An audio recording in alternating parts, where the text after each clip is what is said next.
വിദഗ്ധ ഡോക്ടർമാരുടെ നേതൃത്വത്തിൽ ചേർന്ന മെഡിക്കൽ ബോർഡ് യോഗം അവസാനിച്ചിരിക്കുകയാണ്. ദീപക് ബലയമയാണ് കോഴിക്കോട് നിന്ന് വിവരങ്ങളുമായി ചേരുന്നത്. ദീപക്, പോലീസിന്റെ ആവശ്യപ്രകാരമാണ് നേരത്തെ മെഡിക്കൽ ബോർഡ് രൂപീകരിച്ചത്. മെഡിക്കൽ കോളേജ് അധികൃതർ എന്തെല്ലാം ചർച്ചകളാണ് നടന്നിട്ടുള്ളത്? ഈ ഡോക്ടർ കുറ്റക്കാരനാണോ അല്ലയോ എന്ന് സംബന്ധിച്ച് എന്തെങ്കിലും തീരുമാനത്തിലേക്ക് അല്ലെങ്കിൽ കണ്ടെത്തലുകളിലേക്ക് മെഡിക്കൽ ബോർഡ് യോഗം ചേർന്ന് എത്തിയിട്ടുണ്ടോ?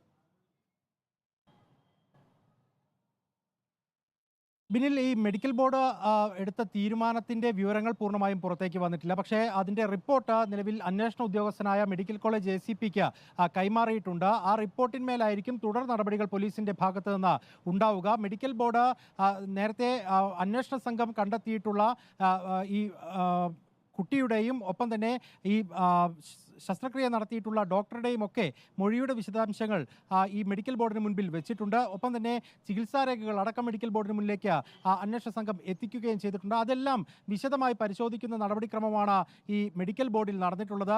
പോലീസിന്റെ ഭാഗത്ത് നിന്ന് ഒരു പബ്ലിക് പ്രോസിക്യൂട്ടർ ആ യോഗത്തിൽ പങ്കെടുത്തു. ഒപ്പം തന്നെ മഞ്ചേരി മെഡിക്കൽ കോളേജിലെ പ്രിൻസിപ്പൽ ഇൻചാർജ് ആയിട്ടുള്ള ഡോക്ടർ അഷ്റഫ്, അവിടുത്തെ തന്നെ മെഡിക്കൽ സർജൻ ഒക്കെയാണ് ഈ യോഗത്തിൽ വിദഗ്ധ ഡോക്ടേഴ്സിന്റെ പാനൽ എന്നുള്ള കണക്കിന് പങ്കെടുത്തിട്ടുള്ളത്.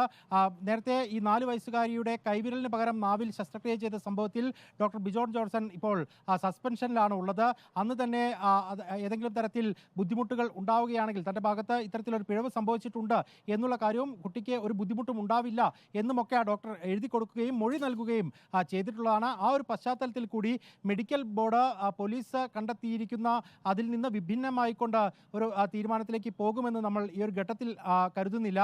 പിഴവ് ഡോക്ടറുടെ ഭാഗത്ത് സംഭവിച്ചു എന്ന് തന്നെ ഉള്ള തരത്തിൽ മെഡിക്കൽ ബോർഡിന്റെ ഭാഗത്ത് നിന്ന് റിപ്പോർട്ട് കിട്ടും എന്നുള്ള പ്രതീക്ഷ തന്നെയാണ് പോലീസിനെ സംബന്ധിച്ചുമുള്ളത്. പോലീസിന്റെ കണ്ടെത്തലും അത് തന്നെയാണ്. അതുകൊണ്ട് അത്തരത്തിലാണ് റിപ്പോർട്ട് കിട്ടുന്നതെങ്കിൽ പോലീസ് അറസ്റ്റ് ഉൾപ്പെടെയുള്ള നടപടിക്രമങ്ങളിലേക്ക് കടക്കുമെന്നുള്ളതാണ്. മറിച്ചാണ് എങ്കിൽ ഹയർ അപ്പീൽ പോകുന്ന കാര്യത്തിലേക്ക് പോലീസും കടക്കും. വളരെ വ്യക്തമാണ്. ദീപക് മലയമ്മയാണ് വിവരങ്ങൾ നൽകിയത്.